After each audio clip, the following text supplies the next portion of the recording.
ओम।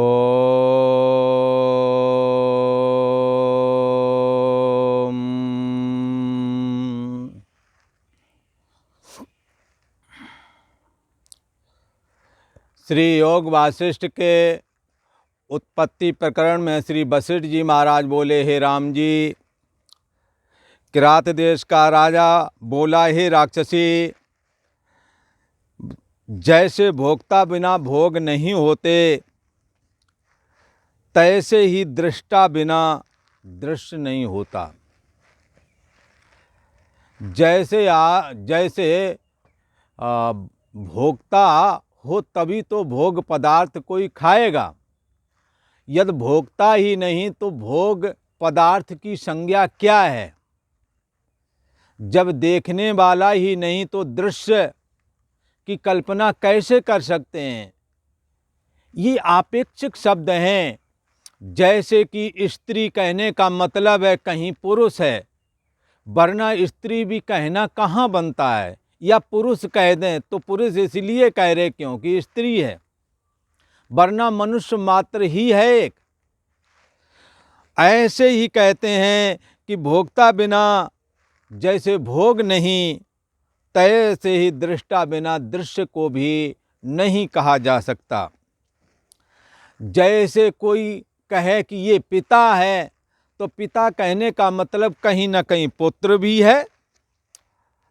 जैसे पिता बिना पुत्र नहीं होता, तैसे ही उसी प्रकार से दृष्टा, ये जो है ना, उसी प्रकार से दृष्टा के बगैर दृश्य नहीं हो सकता। क्योंकि दृश्य जड़ है, दृश्य को दृष्टा उपजाने की सामर्थ्य नहीं है। अंतर क्या है ये समझ लो। हे राक्षसी, दृष्टा को दृश्य उपजाने की सामर्थ्य है। हाँ, दृष्टांत क्या उठाते हैं, जैसे पिता बिना पुत्र नहीं होता, तैसे ही एक बिना द्वैत नहीं होता। जब पहले कोई एक संख्या होवेगी तभी दूसरी संख्या आती है। राजा कहता है, हे राक्षसी, दृष्टा को दृश्य उपजाने की सामर्थ्य है। आपके नेत्र हैं तो आगे दृश्य दिख ही जाएगा। नेत्र दृष्टा बनेगा तो कुछ दिखेगा ही। परंतु जो सूरदास हैं, जन्म के अंधे हैं, उनके आंखों में दृष्टि नहीं है, नहीं दृष्टा बन पाते हैं। नहीं दृष्टा बन पाते हैं तो दृश्य भी उन्हें नहीं दिखता है। यहाँ पर क्या कहना चाहते हैं वशिष्ठ जी महाराज कि दृष्टा में तो दृश्य उपजाने की सामर्थ्य है, पर दृश्य में ये सामर्थ्य नहीं कि वो दृष्टा को उत्पन्न कर दे। दृश्य को दृष्टा उपजाने की सामर्थ्य नहीं, क्योंकि दृश्य जड़ है और दृष्टा चेतन है। चेतन से ही सृष्टि होती है, जड़ से सृष्टि नहीं। यदि दृष्टा चेतन है तो दृश्य जड़ जो दृश्य है उसकी सृष्टि हो ही जाएगी। बंधुओं, यदि आप दृष्टा हैं अर्थात आंखों के द्वारा देख रहे हैं तो आंखें हैं तो दृश्य दिख जाएगा। यदि आप श्रोता हैं तो आपको शब्द सुन ही जाएगा। यदि आप वक्ता है तो शब्द निकलेंगे ही। स्पर्शा है तो आपको स्पर्श रूप दृश्य दिखेगा। तो यहां कहते हैं कि जैसे सुवर्ण से भूषण बनता है, सोने से आभूषण बनता है, पर आभूषण से सोना नहीं बनता, तैसे ही राम जी दृष्टा से दृश्य होता है, दृश्य से दृष्टा नहीं होता। राजा कहता है, हे राक्षसी, सोने में जैसे भूषण है, तैसे ही दृष्टा में जो दृश्य है ये भ्रमरूप ही है।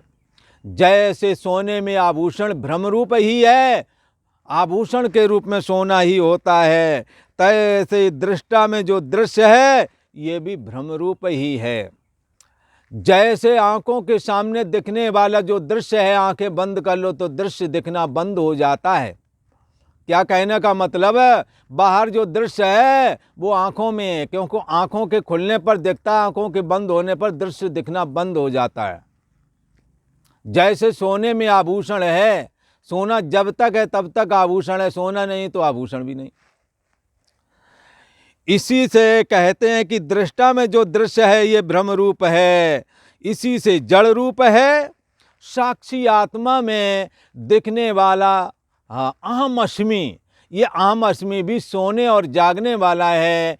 इस अहम अस्मि से निश्चयात्मक बुद्धि और संकल्प विकल्पात्मक मन और 5 ज्ञानेन्द्रियां श्रोतम चक्षु स्पर्शनम चा रसनम घ्राणमेव चा अधिष्ठाय मनुष्यायम विषयानुपसेवते, और इंद्रियों के द्वारा बाह्य जगत पंच ज्ञानेन्द्रियां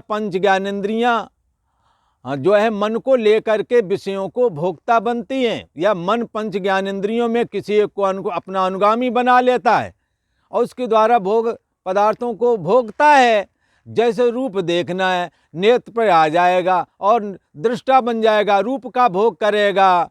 और जैसे उसे कोई शब्द का भोक्ता बनना है तो कान पर आ जाएगा, शब्द सुनेगा। आप मोबाइल पर अच्छे अच्छे गाने लगा करके सुनते हैं, श्रोता बन जाते हैं आप। शब्द कान पर मन आ गया है, शब्द सुनने लगा। हे राम जी, दृष्टा दृश्य को देखता है तब दृश्य भासता है, दृष्टत्व भाव नहीं भासता। पर इसमें अंतर क्या पड़ता है, जैसे नेत्र समेत जब आप दृष्टा बनते हैं तो दृश्य तो दिखता है पर नेत्र नहीं दिखता। पर नेत्र नहीं दिखता तो इसका मतलब ये नहीं लगा लेना कि नेत्र है ही नहीं। साक्षी आत्मा नहीं दिखता है तो इसका मतलब ये नहीं लगा लेना चैतन्य सत्ता ये आत्मा है ही नहीं। क्योंकि आपका होना ना होना जिसके द्वारा हो जाना जाता है, को देवा, वो कौन सा देव है, उसको आप कैसे इनकार कर सकते हैं। इसलिए ना असतो विद्यते भावो ना अभावो विद्यते सतः उभयोरपि दृष्टो नितस्तुनयोस तत्वदर्शिभी। ना असतो विद्यते भावो, जो ये दृश्य जगत है माया का बनाया हुआ है, मिथ्या है, ये दिखता है पर ये रहता नहीं है। जैसे बचपना नहीं रहा, जवानी दिखने लगी, जवानी नहीं रहा, बुढ़ापा दिखने लगा, बुढ़ापा भी गया, शरीर भी गया। ऐसे देह और जगत सारा का सारा नष्ट हो जाता है, परंतु इसका देखने वाला आज भी बरकरार है। बचपना गया, जान रहा हूँ मैं, अब जवानी है, जवानी को जान रहा हूँ, और वृद्धावस्था में प्रवेश कर गया, इसको बूढ़े शरीर को भी आप जान रहे हैं। और जैसे आप बचपने में प्रिय थे वैसे अभी भी हैं, और जैसे जवानी में प्रिय थे वैसे अभी भी प्रिय हैं। ये प्रियता भी नहीं जाती है, सतपना भी बाधित नहीं होता है, प्रियता अर्थात आनंदपना भी बाधित नहीं होता। और सोने जागने वाली चेतना, अभी सब कुछ जान रहा हूँ मैं, और सो जाओगे तो कहोगे कुछ भी ना जाना।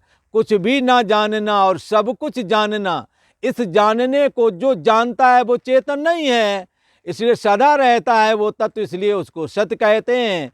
उसकी चेतनता का कभी अभाव नहीं होता है, इसलिए उसको चित कहते हैं। उसकी प्रियता में कभी अंतर नहीं आता, इसलिए उसको सच्चिदानंद कहते हैं। इसलिए राम सच्चिदानंद दिनेशा, नहीं ता मोह निशा लवलेशा। हाँ, वही परम ब्रह्म परमात्मा राम और कृष्ण के रूप में अवतरित है। तो सच्चिदानंद रूपाय विश्वोत्पत्त्यादि हेतवे तापत्रय विनाशाय श्री कृष्णाय वयम नुमः। ऐसा करके ईश्वर की वंदना है, श्री कृष्ण के रूप में उस परम ब्रह्म परमात्मा की वंदना है। तो भगवान श्री कृष्ण का निज स्वरूप भी सच्चिदानंद ब्रह्म ही है। तो भगवान श्री वशिष्ठ जी महाराज कह रहे हैं क्या कि ये जो सुवर्ण में भूषण है, तैसे ही दृष्टा में दृश्य है, ये भ्रम रूप है, इसी से जड़ रूप है। जब दृष्टा दृश्य को देखता है तब दृश्य दृश्य भासने लगता है, परंतु दृष्टा भाव नहीं भासता। जब दृष्टा भाव अपने स्वभाव में स्थित होता है तब दृश्य नहीं भासता है। बंधुओं, इसको पूछने की जरूरत नहीं, आप संयम करें। आप नेत्र पे आकर के आप त्राटक करें, जब नेत्र पे आ जाएंगे बाहर का दृश्य दिखना बंद हो जाएगा। जब आप दृष्टा पर अपने को संयम करेंगे और मैं हूँ ये जान रहा हूँ ऐसा करके जब जानेंगे तो दृश्य खो जाएगा, दृष्टा रह जाएगा। ऐसा ही यहाँ पर बताया गया है, जब दृष्टा अपने भाव में स्थित होता है तब दृश्य नहीं भाषित होता। जैसे जब तक भूषण बुद्धि होती है तब तक सुवर्ण नहीं भाषित होता, ऐसे ही जब दृष्टा में अपने अहम को स्थित करोगे तो दृश्य खो जाएगा, रह जाएगा दृष्टा। और आज इतना ही।